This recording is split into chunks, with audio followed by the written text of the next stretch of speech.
welcome to Berlin. It's my pleasure to be the moderator of this discussion today. My name is Ahmed Zia Ferozpur. I am a Berliner journalist and activist, originally from Afghanistan. We meet at a time when the autocracies are no longer distant headlines, but ongoing realities.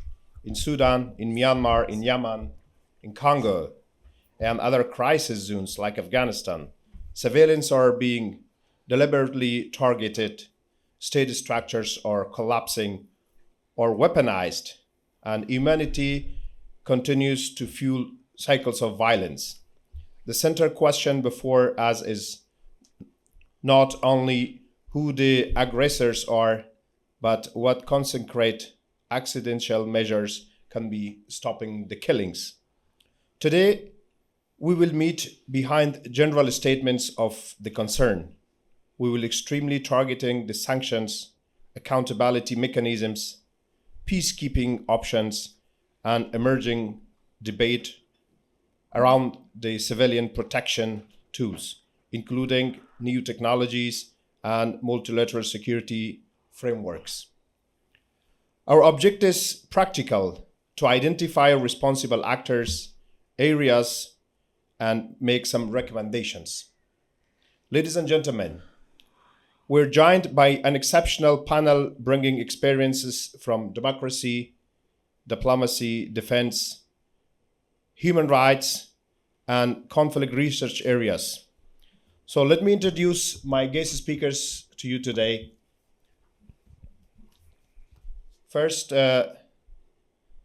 Yossi Behan, a former Israel Justice Minister and peace negotiators. Welcome to this panel. Thank you. Mimi Kodal, Albanian economist and politician, and first female defense minister 2013 to 2017. She was the lead in NATO peacekeeping in Kosovo. Thank you very much for joining the panel and welcome to this discussion.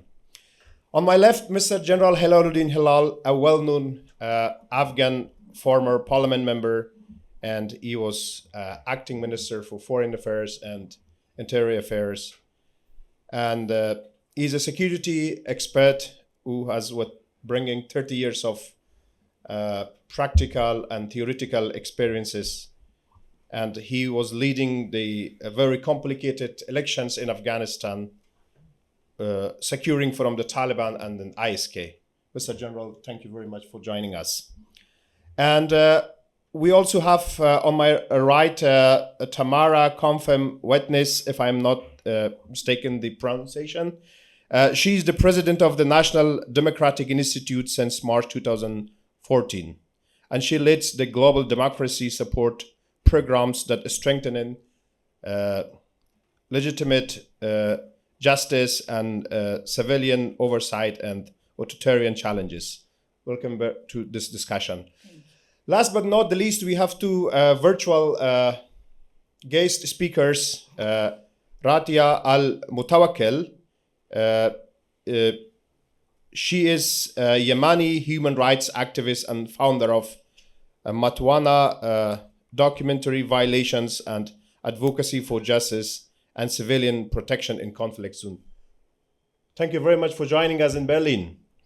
And the last speaker is Arkar Hein, Myanmar designate researcher and policy specialist focusing on local governance and federalism, and a well-known actor in Myanmar. Thank you very much for joining us if you're hearing us. So the participations and the audiences of this discussion, I'm very much delighted to moderate this discussion. So I will give first the floor to our speakers from right to the left, from ladies to gentlemen, and then I'll give a 5 or 7 or 10 minutes according to the statements. I'll ask them to address these main questions, if possible, to who are the aggressors and which measures are needed to stop killings, not only in Sudan, Myanmar, and Yemen and Congo, but overall the world.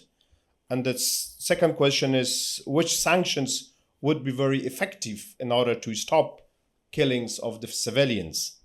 And the question number three is, who could and who should really deploy peacekeepers? Is that NATO or UN or any other international organizations? Last but not the least, shall and can everybody deploy protection drones for civilians in future? So I'll give the floor to our first speaker, Mimi Kodoli, Albanian economist and politician. And thank you very much. Thank you very much for giving me the floor. I'm very pleased and honored to be part of this session.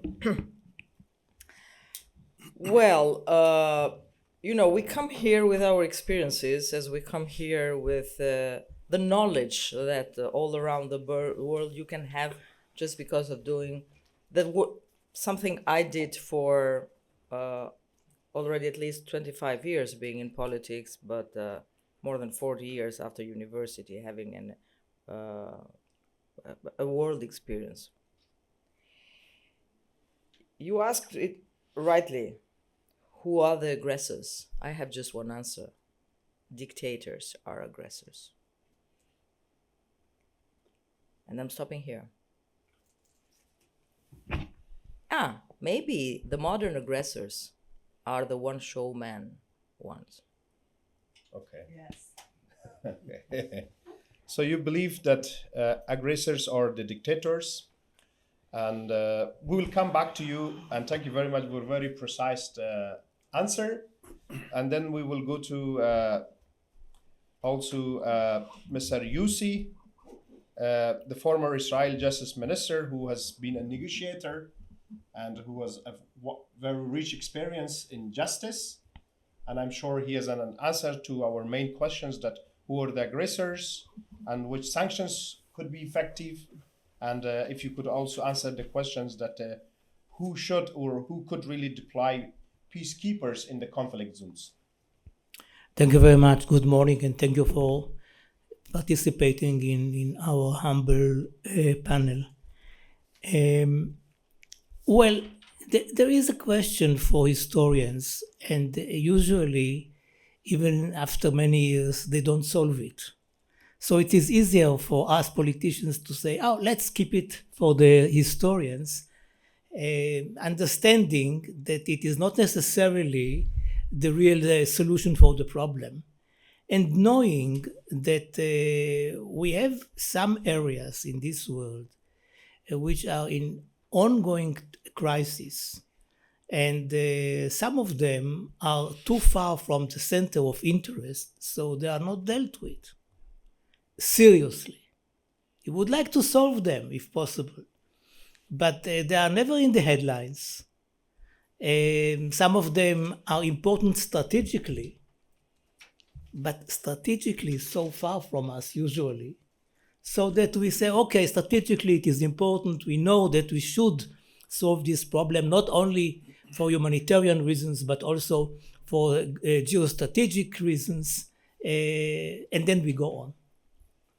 And I think that the examples which are mentioned here in Sudan, in Myanmar, are some of the examples of those areas which are not in the news unless there is some, God forbid, a crisis or something which reminds genocide or something like this. Then the world is saying, okay, we must do something. What can we do now?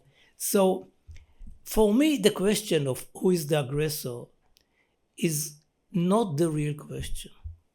It's not the real question. Even if we say, okay, we know by now that X or Y are the aggressors. So what are we going to do with them?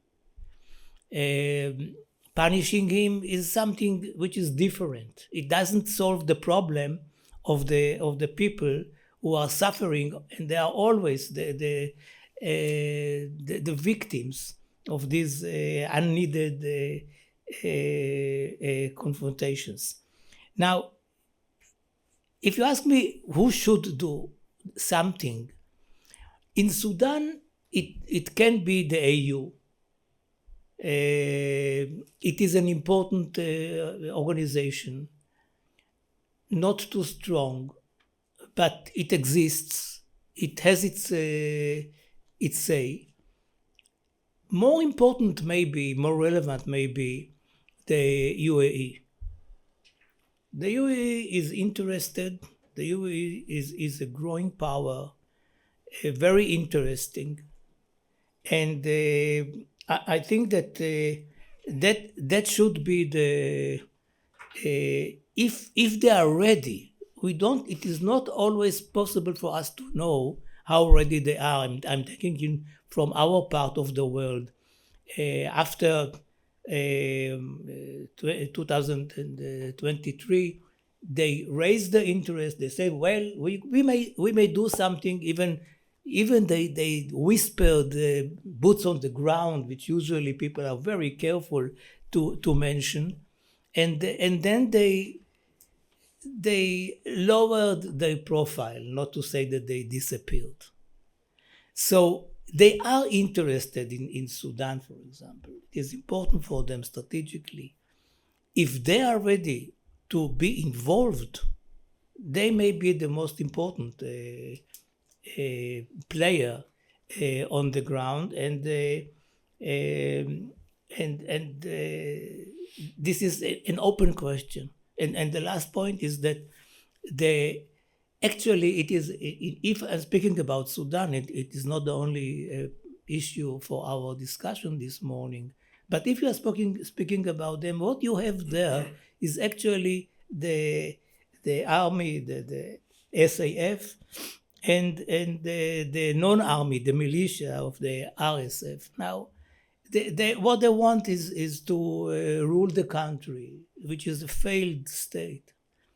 And I think that, here I'm not suggesting something which is unheard of, that the RSF should be somehow involved in the army itself. Otherwise, it is difficult for me to see the end of this conflict. Thank you very much for the first statements, and we'll come back to you with some questions, of course. So we'll give now floor to Ms. Tamara, and not only expressing your statements, but you can also cover some of these questions and your statements and your analysis of who are the aggressors and which sanctions do you think could be in place, and who could and who should really deploy the peacekeepings in the conflict zones. Sure, thank you. It's a real pleasure to be here with all of you and to address a critical topic. And I agree with Yossi that a number of these conflicts, these conflicts represent, if you're talking about Sudan or Burma, these are some of the largest humanitarian crises in the world, affecting the largest numbers of people. And yet, because they're not at the center of geopolitics, they don't necessarily get attention from major powers. But I think it's important that we understand that the geopolitical ferment that we're living in right now, the fact that large powers are contending for influence globally, that's one of the things that is exacerbating these conflicts, that's making them worse, that is sustaining the killing of civilians. And I think we see that in transnational repression engaged in by major powers. I also think we see it in the meddling or self-interested involvement of even regional powers in some of these major conflicts. And with all respect to my friend Yossi, I think the Emiratis have to decide whether they are the arsonist or the firefighter. There's no question that they can play important Is there contradiction between the two? Okay. Sometimes the most important step you can take on behalf of peace is not to host a negotiation or sponsor, but simply to stop funding, stop adding fuel to the fire, stop sending weapons to Libya and Sudan. And if you have an interest in the war, yes, you have a stake in the peace. But the first thing you need to do is remove yourself from fueling that fire. And so I do think they have decisions to make. I hope that they will make decisions on behalf of regional stability. And I would say that what we've seen in the Horn of Africa, what we've seen in Yemen, what we've seen in North Africa is regional powers who, yes, are anxious and fearful about the environment around them. And so they're putting their chips into the game. But the impact is to make their own their own fears worse. They're provoking more regional instability. They're provoking more conflict, more killings. They're creating more space for international organized criminal networks, human smugglers, drug traffickers, illegal mining, money laundering, sanctions busting, undermining all the tools we have in the international system to address these conflicts in the norms and rules that we've built since World War II. And so, and I don't mean to focus on your comments, Yossi, but just to build on them, that I would like to see these regional powers play a constructive role in resolving these conflicts, but they have choices to make. I spent a year in the State Department leading our sanctions effort against Russia because of its war in Ukraine. I think we have to be clear. Sanctions take a long time to have impact. Now, I would argue that what we did and what is still being done in international sanctions on Russia is having an impact on the Russian economy. But leaders still have choices to make. You can change their cost-benefit calculus. But Vladimir Putin has apparently decided that he's willing to mortgage the next generation of Russia's future to this conflict. And I don't know that sanctions alone are going to be sufficient to change that calculus. So I think we have to be realistic about the tools that we have. Let me make one final point, which is about the difference between peace agreements and peace. Peace agreements, and my friend Yossi knows this very well, can be negotiated in closed rooms. And in fact, sometimes they have to be negotiated in closed rooms. But peace cannot be lived in a closed room. Peace has to be lived between peoples. And the only road, in my view, to lasting peace, once you have an agreement in place, or even before you get an agreement in place, is inclusive government, is democracy.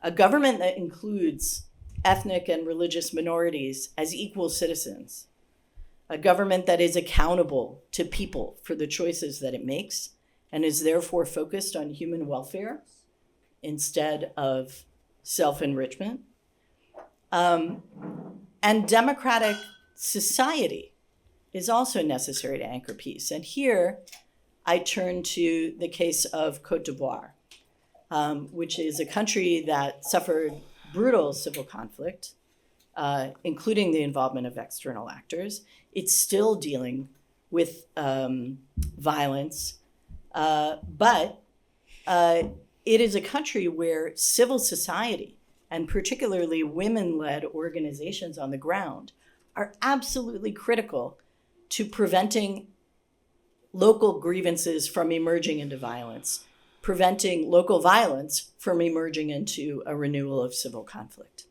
And so peace agreements can bring ceasefires, but if we want lasting peace, we need people.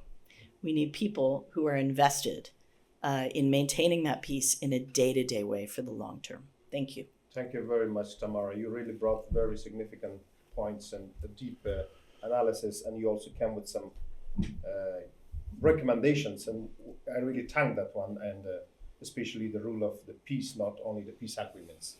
So here is on my left, Mr. General Hilaluddin Hilal. So when we talk about the conflict zones, it's not only the Myanmar and Sudan and other areas that we have spoken about. So Afghanistan is also one of the zones that have been suffering, unfortunately, during this 4 decades of war, of the conflicts and the violation of human rights. So thanks to those who have been advocates for human rights and for justice. And we are very proud to have Ms. Sima Samar in our audiences. She has been the director of the Human Rights Commission for Afghanistan, and she has brought like 25 years of advocacy for the women. And now give the floor to Mr. General Halaluddin Hilal, who would firstly analysis his findings and his perspective about the conflicts in Afghanistan, the roots, and then he will come with some recommendations. So, Mr. Hilal, now the floor is yours, and I will be glad to translate his statements for the audiences. روز همه بخیر. موردی را که بعد روی زود تماس بگیریم مسئله افغانستان است که در اثر یک تعامل به نام قرارداد دوحه یا پروسه گفتگو بین نیروهای افراطی که زیر عنوان نام طالب در جامعه بین‌المللی شهرت دارند در افغانستان، جغرافی افغانستان اقتدار را به دست گرفت. So now when we talk about the conflict in Afghanistan, we have to find the root where this conflict has recently started. So the recent political agreement between the United States of America and Taliban in Doha was the document which led the Taliban to take power in Afghanistan. گروه های طالب ها که در اثر گفتگوی دوحه مطرح شدن، اینا سالهای طولانی از ایدئولوژی افراطی که در برگیرنده افکار دینی و وابستگی های مواد مخدر، قاچاق مواد مخدر، ترور و اختناق در داخل افغانستان در برابر قوت‌های ناتو و جامعه بین‌المللی سالهای طولانی اینا امرای جامعه بین‌المللی و قوت‌های داخلی افغانستان درگیر بودند، اما در اثر گفتگویی که پروسه صلح در افغانستان بتواند تامین شود و از تصویری از طالبان کشورهای منطقه به گونه تصویری از طالبان را خلق کردن که طالبها دیگه افکار افراطی خود کنار مانده، در یک پروسه سیاسی در چارچوبات قانون در یک حکومت مشارکتی برای آینده افغانستان میتونن که یک نظام سیاسی را تمثیل کنن. So Taliban has been one of the main actors in the conflict of Afghanistan due to the strong radical ideologies that they have had and the wrong interpretation that they have had from Islam. And so as they have been enjoying this very tough and radical ideology and who have been also enriched with some regional powers in Afghanistan, and Taliban has also been fighting against the international presence in Afghanistan, led by NATO and United States. They have been targeting the international troops in Afghanistan. So at the end, the United States had come to a conclusion, and that was that not to continue this fight against the Taliban and to make a peace deal with them. So this peace deal was called the Doha Agreement, where they have signed a political agreement. And as a result of this agreement, the Taliban took power and they came to power in Kabul. طالب ها و قرارداد دوحه بالای 4 مورد توافق صورت گرفته بود. So the Doha Agreement included, it was a peace agreement, by the way. So when we talk about the peace, it was a peace agreement, and there were 4 elements within this Doha Agreement. رهایی زندانی های طالبا، برآمدن قوت‌های ناتو از افغانستان، ایجاد یک حکومت فراگیر یا یک حکومت همشمول در افغانستان جزئی از این قرارداد بود و نتیجه از این حکومت همشمول که یک شخص بی‌طرف در رأس حکومت بیاید و یک حکومت مشترک از رژیم گذشته و طالبان ایجاد شد. So the main 4 component of this peace agreement, the Doha Agreement, in between the Taliban and the United States was the following. the release of the prisoners of the Taliban. Number two, the withdrawal and very smoothly withdrawal of the international coalition sources from Afghanistan. A creation of an inclusive government, and also to appoint or select an impartial and neutral leader in order to transfer this phase. These were the four main pillars of the peace agreement. دو بندی قرارداد عملی شد و دو تا از غیر عملی شده. So unfortunately, among of these four pillars, only the two of them have been respected. رهایی زندانی‌های طالبان و برآمدن قوای ناتو از افغانستان. Which were the release of the Taliban prisoners and the withdrawal of the international forces. گفتگوی بین الافغانی که از نتیجه از یک نظام سیاسی مشارکتی ایجاد میشد، این دو بندی عملی نشد. The Afghan-led negotiation and also creation of an inclusive government was unfortunately not implemented. Inclusive government in Afghanistan, and number two, which is unfortunate, the presence of 22 radical terrorist groups in the territory of Afghanistan now.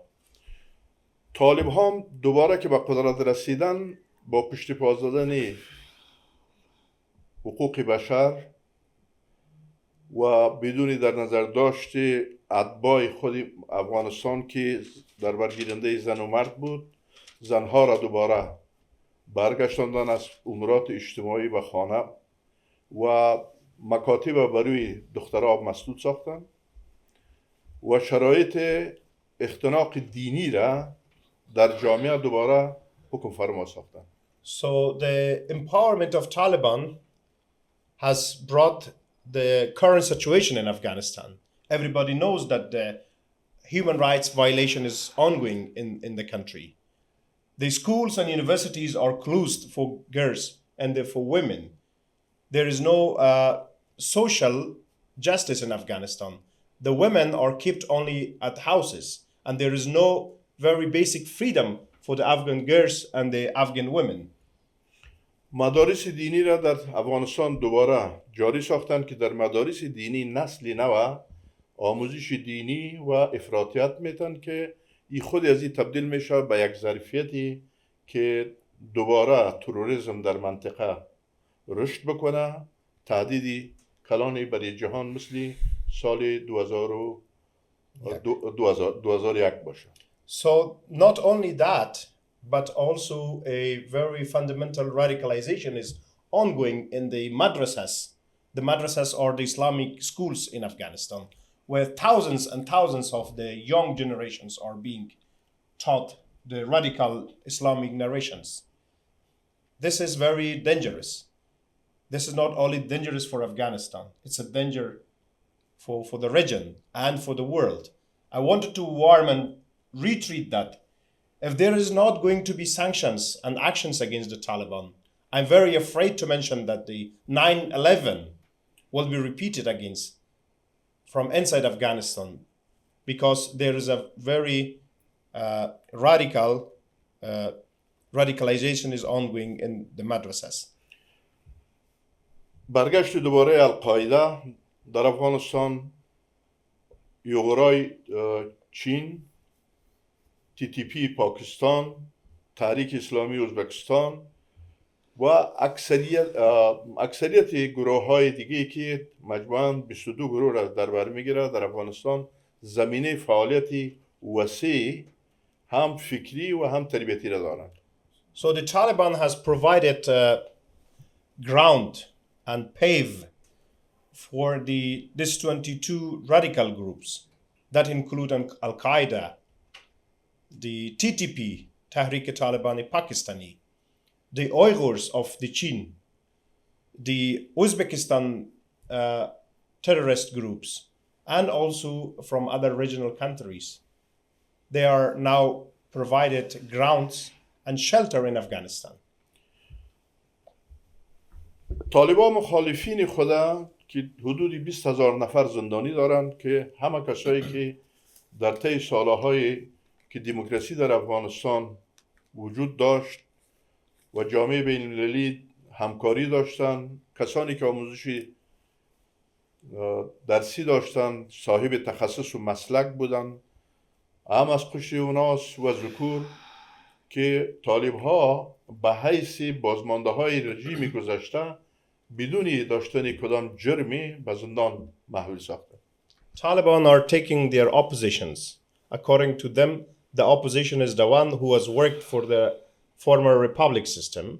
That include the women activists, the technocrats, the educated generation, the engineers, the doctors.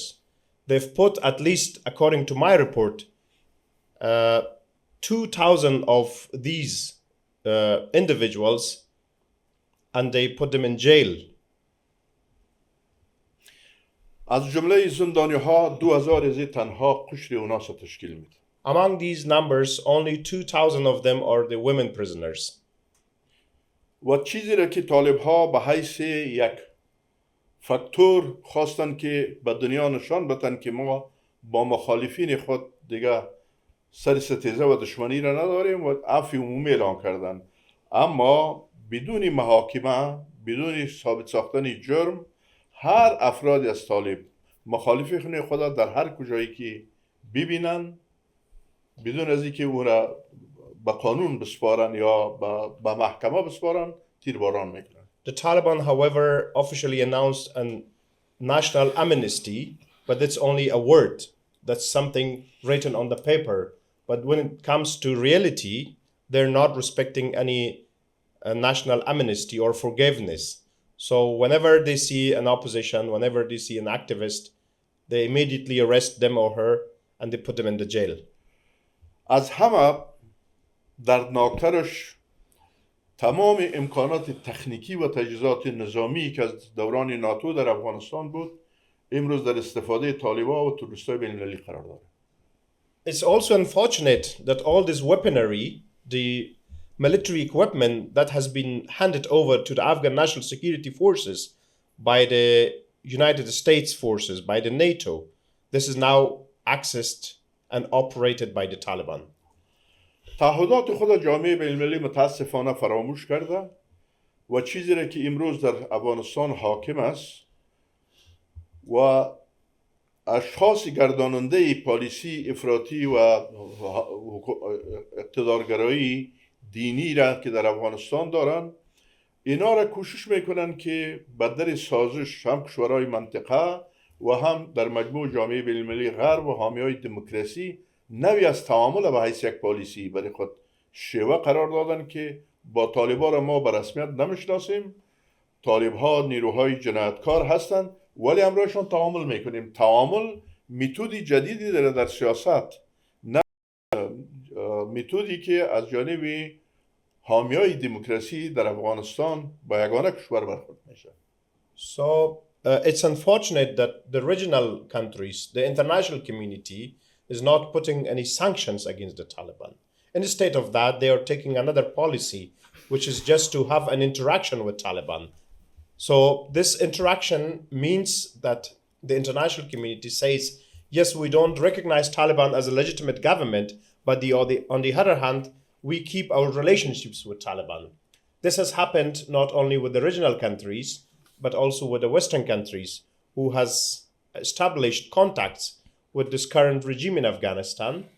And none of these countries are advocate for human rights, for the security of the civilians. در توافقنامه دوحه اجماع جهانی وجود داشت که نظام آینده افغانستان اسم امارت نمی داشته باشه و اگر قرارداد عملی نشود توافقنامه دوحه، هر گروهی که بالوسیله امکانات نظامی قدرت به دست بیاره به رسمیت شناخته نمی شود و این توافق در شورای امنیت فیصله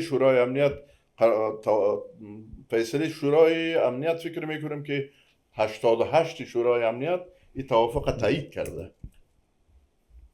When it comes back to the Doha Agreement, so it was part of the Doha Agreement, this peace agreement, that the Taliban would not be allowed to use this phrase of Emirate of the Taliban, but now apparently they are doing that. And part of this peace agreement was that if Taliban are not meeting all the elements of the peace agreement, the international community will not have interaction with them, will not recognize them. So this peace agreement was also brought up to the National Security Council of the United Nations. To my opinion, it was the 88 agreement of the Security Council.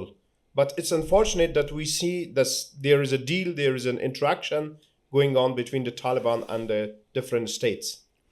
بررسی هایی که از تاریخ جامعه بین‌المللی و ملل متحد حقوق بشر نهادهایی که در راستای نظارت بر عملکرد طالبان دارند همه به این نتیجه رسیدن که طالب‌ها افکارشان به مراتب از گذشته کرده افراطی تر و بدوی تر و با مدنیت امروزی، با دموکراسی امروزی، با آزادی بیان و حقوق بشر مطلقاً موافق نیستند. So the researches, the reports which has been conducted by the independent organizations such as Human Rights Watch, the United Nations and other international organizations is that the Taliban are more radical than the past. It's against the opinion of some countries that they have argued the Taliban has been changed. They are more now liberal, which is not true. So we're very afraid to mention that the Taliban are not the past Taliban. They are more radicals. They're against the new civilization, against the modernism, against the human rights, against the women freedom. چیزی را که توقع ما داریم وی هست که دو ماده توافقنامه دوحه که در قطعنامه 88 شورای امنیت ملل متحد در او رابطه جامعه بین المللی تعهد دارند که گفتگوی بین الافغانی و آمدن یک حکومتی که از نتیجه گفتگو بین الافغانی به میان بیاید، این پروسه اگر آغاز نشه و دوباره به تعهدات خود جامعه بین المللی عمل نکنه، خطرات بعدی را در جغرافیای افغانستان که تهدید تروریستی هم به کشورهای منطقه و هم به دنیا من حیث یک مرکز و یک الگو خواهد بود. So the final recommendation is that we urge to the international community, including the United States of America, is to pressurize the Taliban to respect the Doha Peace Agreement, especially the two remaining elements, which were the creation of inclusive government and also to support the Afghan-led and Afghan-owned negotiations. If that's not be respected, the implication is very dangerous. The more radicals will come to Afghanistan, the radicalization will boast is going to be a security threat to the regional countries, not only to the region, but also worldwide. مطالبی را که خدمت دوستان گفتم اگر سوالی باشه ما در خدمت هستم. So it was my final conclusion about Afghanistan, one of the conflict zones. And if you have any questions, feel free to ask it. Otherwise, We will do the question. okay. I'll give now floor to the virtual Zoom. Yeah. Thank you very much, General Hilaluddin Hilal, for your detailed analysis. And we go back to our speakers. We have two of them virtually, Radia Al-Mutawakkil. I don't know it's morning or it's evening in Yemen, but we want to thank you very much for your patience listening to us from Berlin. Please welcome and Assalamu alaikum.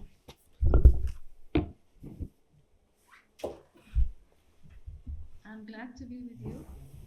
We don't hear you. Hello? Can you hear me right? One moment, please. Can you speak now? Yes. Do you hear me? No, we don't hear you. You don't?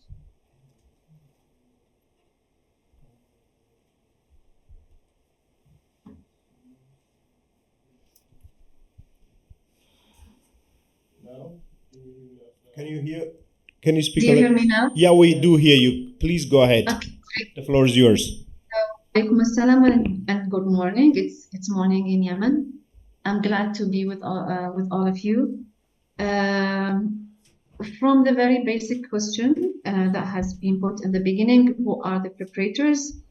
Well, actually, perpetrators in war zones usually are those who are committing violations against civilians, whoever they are, regardless of they are a state or an armed group, if they are started the war or not started the war, if they have legitimacy or not having legitimacy. These things have no difference when it comes to protecting civilians, and this is the international humanitarian law is very clear on this.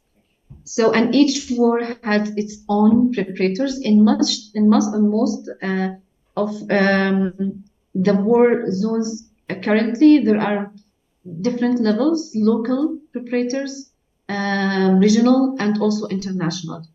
And many types of violations are similar from one war zone to another.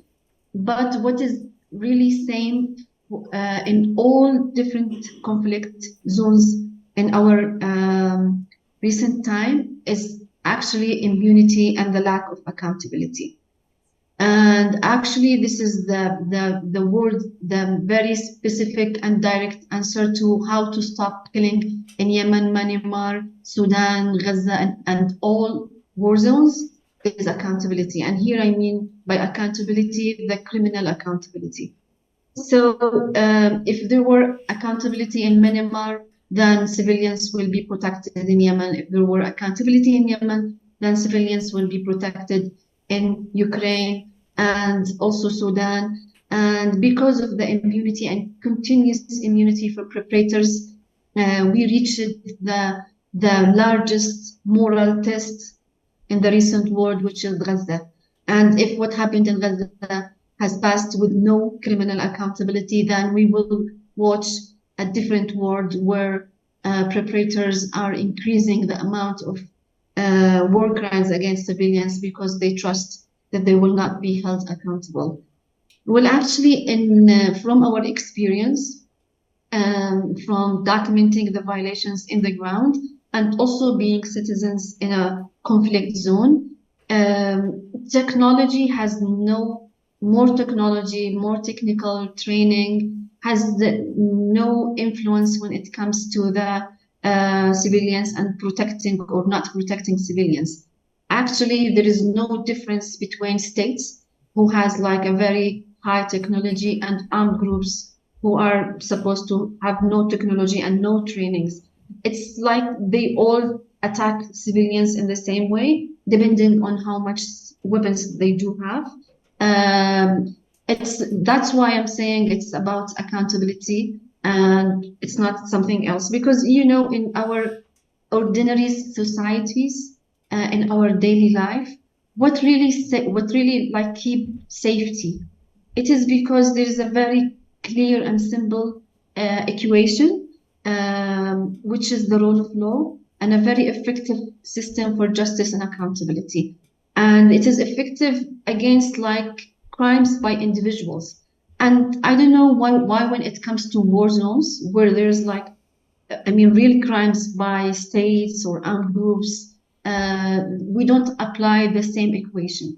Why there is no effective system, international system for accountability.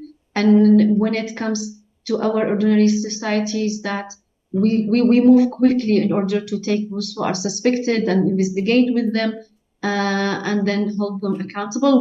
But when it comes to war zone, the international system, although in humanitarian law is good in principle, but the international system like make it very difficult for victims to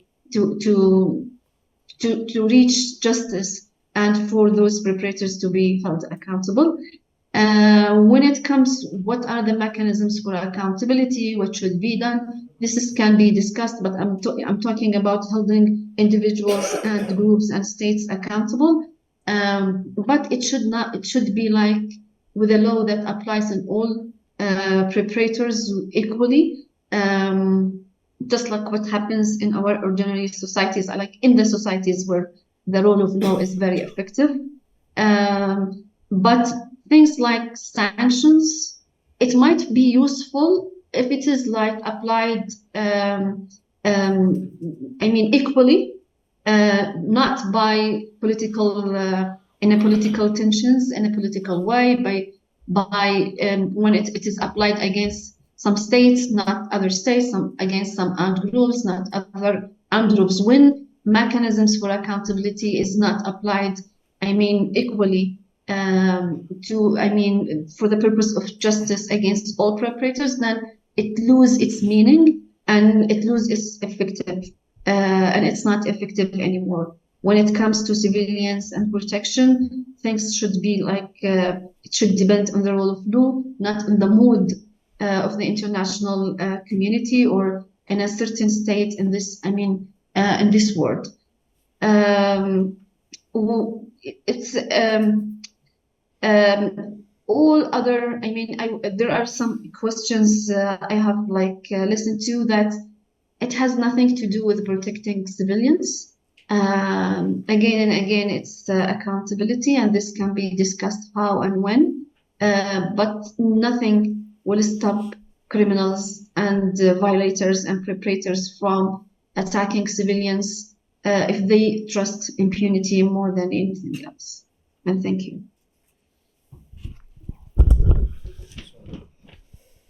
Thank you very much, Mrs. Al-Mutawakkil. Now our last speaker for today is Arkar Hain, is a Myanmar researcher and policy specialist. We'll give the floor to you. If you're listening us, good morning and welcome to this discussion. Please go ahead with your first presentation and statement and following with your recommendations. Do you hear us? Can you all hear me? Yes, we do. Yes, okay, thank you. Thank you so much. Sorry for joining late. I have miscalculated the time difference. I'm currently currently exiled and based in Thailand. So I'm sure many of my colleagues and brothers and sisters from other countries have covered a lot about how to protect civilians in the conflict and so on. But mainly I would like to discuss in the context of Myanmar. So as you may all know, the conflict in Myanmar has been going, have erupted again after the military coup in 2021, with thousands of human tolls and with especially civilians, women and children, especially. And in that context, I think often what we are missing is a global awareness of this situation. I think this is something to start with. Often, the crisis in Myanmar, the situation in Myanmar, do not get much attention compared to other causes. I think I'm really appreciate this opportunity to speak about Myanmar. I think another thing is my sisters have mentioned. I think there has to be more push and pressure for accountability to all perpetrators, and not just the international mechanisms, but also in regional efforts. For instance, in Asia, we have the ASEAN, the Southeast Asian countries associations. These regional organizations can step up and do more to pressure for more accountability in situation like in Myanmar. In a more granular sense, just to connect with what we have been discussing yesterday, the role of technologies. From my background, I realized that often the situation in Myanmar, the military regime use the communication blackout as a tool of oppression. And this became a very critical for information ecosystems, because communities on the ground, if they do not get any information about, for instance, the military assault or airstrikes or with the nearby townships or villages, they often get caught in the conflict. So just to have access to internet or to information become a key tools for communities to arrange and to sort of like escape from some of these conflict situations. And also the role of technology, for instance, can play a role to facilitate these kind of information sharing, also facilitate even dialogue and sharing like information between different groups. So I think I just want to highlight that particular angle as well. I thank you so much again for this opportunity to share, and I hope to continue engage with the different organizations and different actors in this field. Thank you. Well, thank you very much, both of you, Al-Mutawakkil and Arkar, for joining us virtually. And we appreciate your time and your statements. So here's also the floor for the audiences. Of course, we'll come back with the final questions to our speakers, if any. But first of all, we give the floor to Ms. Sima Samar. She's a well-known human rights activist of Afghanistan, and I hope she'll have a mic to speak. Otherwise, I'll give my mic. I don't have question. I just have some comments. One, I think it's 5 decades of conflict in Afghanistan. So everybody knows that we had the USSR and then the right and left, whatever we call it, democratic countries in Afghanistan. But we end up again with the same people who were running Afghanistan in 1990s. The main point as a human rights activist or someone who has been involved in the politics and also being a human rights defender, we see, I agree fully with the sister from Yemen, that lack of accountability and justice put us in different cycle and reputation of the same people. The culture of impunity, I think, is always a main reason for not bringing peace or sustainable peace. What General Hilal mentioned on his talks, we had the political deal with the Taliban, not a peace deal. Because in that 4-page of the peace deal between American and the Taliban, there were no word of women. No single word. No woman. It was kind of a male diplomacy, whatever, deal between them, which has been the case in the last 50 years in Afghanistan. And no word of human rights. So what I suggest is that, one, we have to learn. I mean, I was also 4 years special rapporteur on the situation of human rights in Sudan from 2005 to 2009. And I saw that the same culture of impunity continues in Sudan, the same militias who now, or the resistance, whatever, or RSF, something. And they were involved on war crimes and crimes against humanity. At least if the international community do not deal with the small petty crimes, but they have to do with the war crimes and crimes against humanity and genocide and aggression. Otherwise, it will continue. We make a deal here and then we make a deal in another place, but we don't really provide sustainable peace for the people. Peace for everybody. Human rights should be for everybody, not should be because of our color or because of our geography, because of our religion. I think religion has to be to give comfort to the people, not to make them suffer, not to put a chain on the freedom of people, particularly in our case in Afghanistan. They use the religion as a tool to chain women not to move, to chain women not to get education, to chain women not to get access to health care, not to work outside of the house.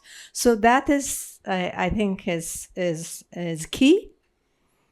So my suggestion is that we have to promote accountability and justice, and also for the young generation that we have everywhere, to document the violation of human rights, not only for promotion of accountability and justice, but also to learn and from the violation of human rights, and not to non-repetition of the issue. Otherwise, it continues this way, and I think it's really important to have a peace process or any other issue, to promote equality for women also, and to promote women's participation in the decision making. Otherwise, it's unfortunately, as our first speaker said, it's one-man show, and we cannot. Actually, it's few men's show, not only one, but one is more dangerous than anybody else because he used the democratic situation in order to impose his opinion and ideas. And also the support for international justice mechanism, such as ICC. We tried, it was the lobby of advocacy of women in Afghanistan that we tried to involve ICC in Afghanistan, although we didn't convince them still to use gender apartheid, but we claim it's gender apartheid. There's no other definition that we could put the situation of women under that specific name. But gender prosecution, the arrest warrant for two leaders of Taliban is done. We need this to implement it. This was same case in Sudan, for example. Al-Bashir was indicted by ICC, and nobody handed him over to ICC. Some of the militias from Janjaweed militias are being handed over, or they came themselves to the Hague, but that's not the solution. So I don't want to take a lot of your time. Thank you so much.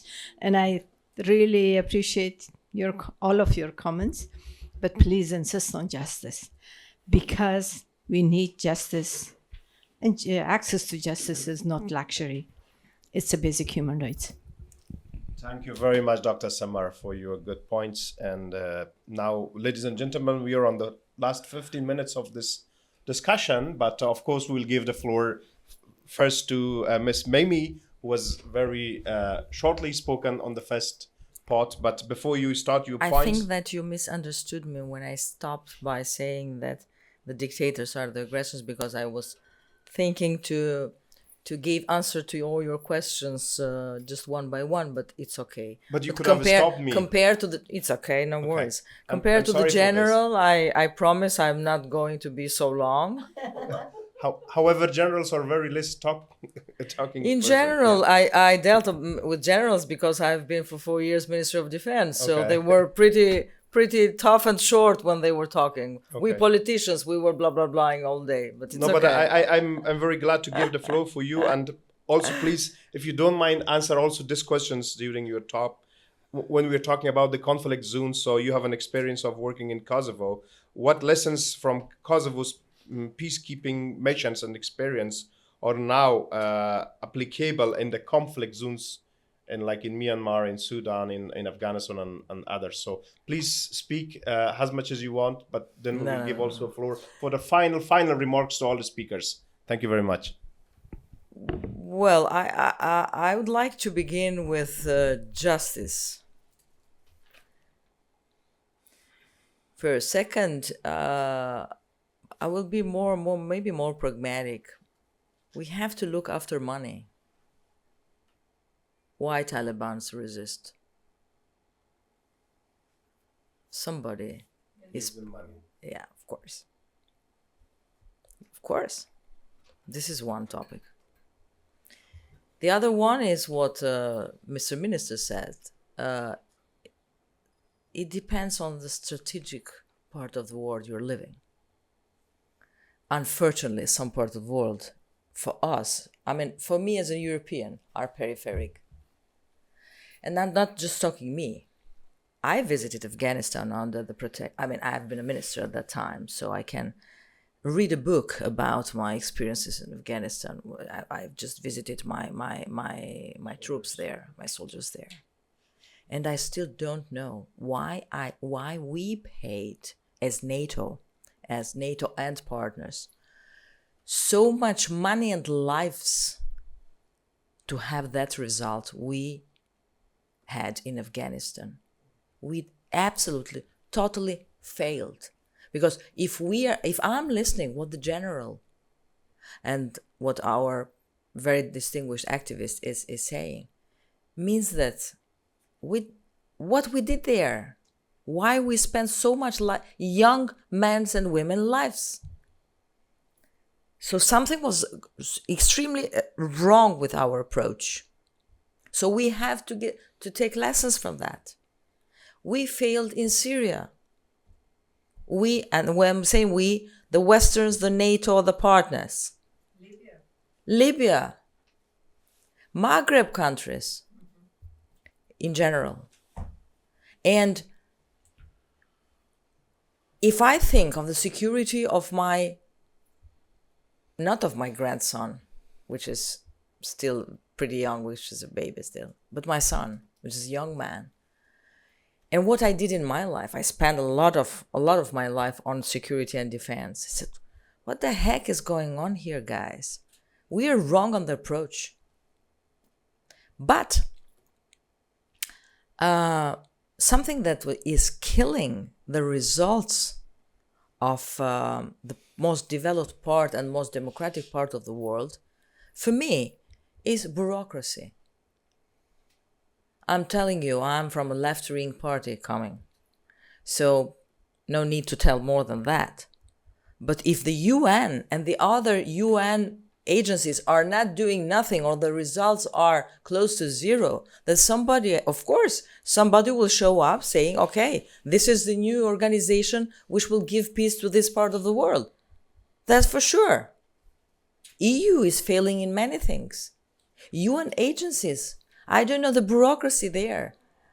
People which are staying in the offices with very wealthy salaries and not understanding the philosophy of the world, how the world is going on right now. And this is everything, but nothing to do with religion at all. I'm really coming from a very small country, but a very tricky one, because we are placed in a very strategic part of the world with a very extremely ancient history and one of the oldest languages speaking in this world. So it's all relative.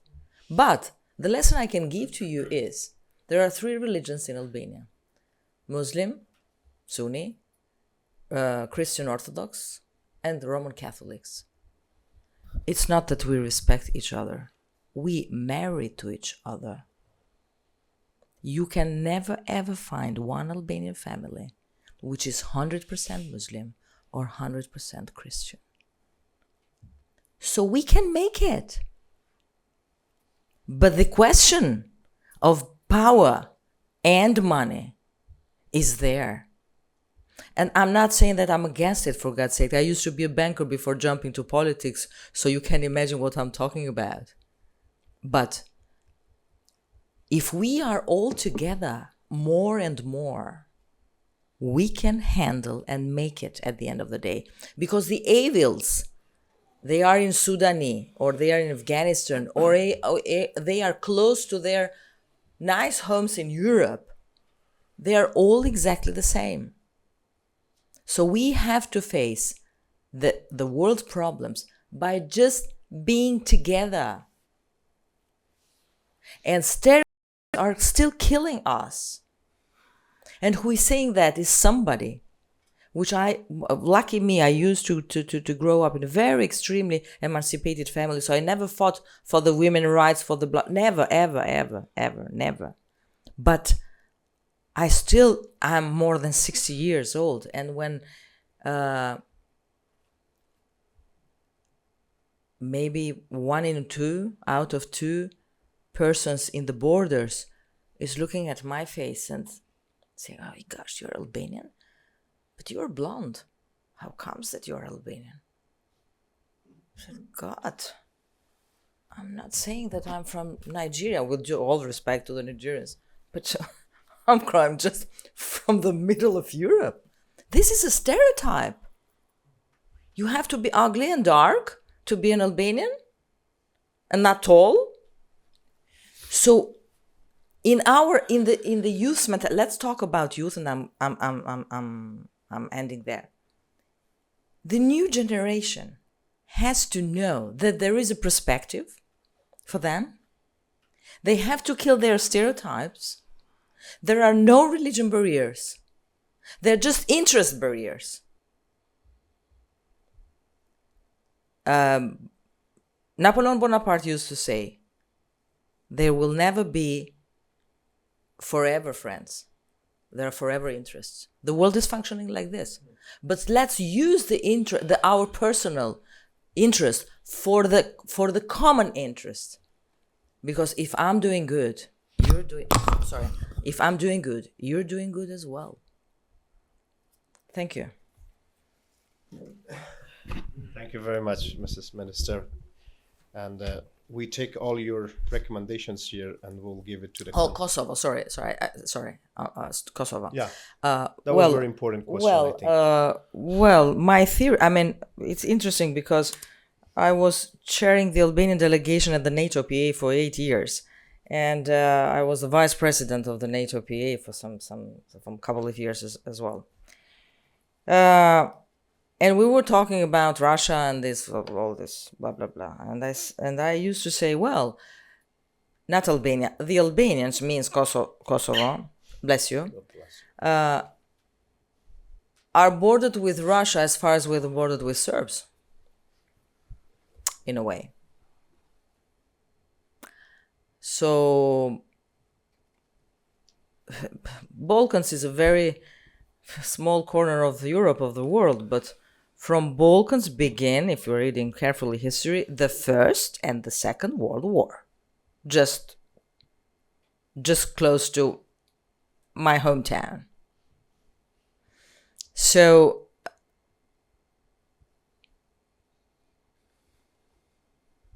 there is a new regime in the world. Okay, we're gonna fight for democracy, for human rights, for liberty, for all this kind of stuff. But we need to be very careful when we fight, because the buffer zones are very... I think that we need to have some. So the fights will not be translated in world wars then. Thank you very much.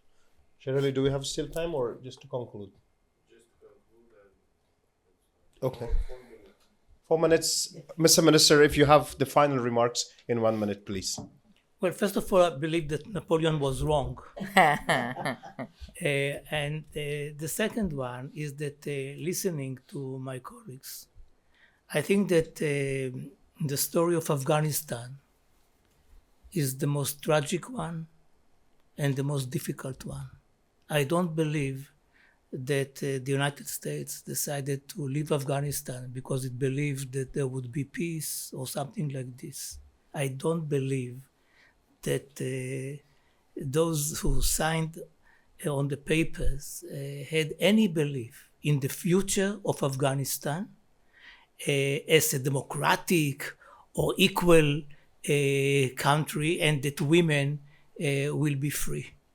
They wanted only one thing: to cut the losses. To cut the losses. And I think that this is the real policy of many generations. In many areas, we are saying it is a failed country and we go on. What are we going to do with Somali? What are we going to do with some of the other countries? We said, okay, they will never find a solution. And I think that the first in this row is Afghanistan, with such a potential, which has never been fulfilled. And I'm sorry, but I thought that there is perhaps an idea for a solution, and I cannot leave the room believing that there is such a solution. Thank you very much, Mr. Minister. And Mrs. Tamara, if you have the final remarks, only for 1 minute, please. Yeah, just very briefly, Yossi, I fear that you're completely right. I also think that we have to recognize many of these conflicts where larger powers say we're cutting our losses and leaving. In fact, they're not, as the Minister of Defense noted. The Russians have stoked conflict in Libya, in Sudan, in Somalia, in Afghanistan. And in all those border places that you mentioned, they're continuing. Yeah. We haven't talked about Ukraine, but that's a very obvious one. And yet, where local governments rest in the consent of the people, and where people are given the resources, like Moldova, to make choices for themselves, their choice is clear. They don't want war. They don't want conflict with Russia. They want a future in Europe. They want a future of security and prosperity. That's what all people want.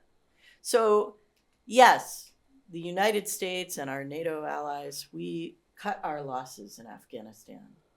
But I think what I'm taking away from the conversation today is that we might think we're done with Afghanistan, but Afghanistan's probably not done with us. And that means that we actually need to go back to the root of the problem here. And our role is not over, even if we think it is. Thank you very much.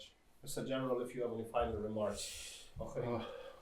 یک مطلبی را که قابل ذکر است است که جامعه بین‌المللی اما قسمی که در رابطه با افغانستان قضایای سیاسیش خاموش مانده و از جهت دیگه از مجموع کشورهای منطقه و ملت افغانستان هم تقاضا میکنه که شما در برابر طالب‌ها مبارزه مسلحانه و مبارزه سیاسی نکنید.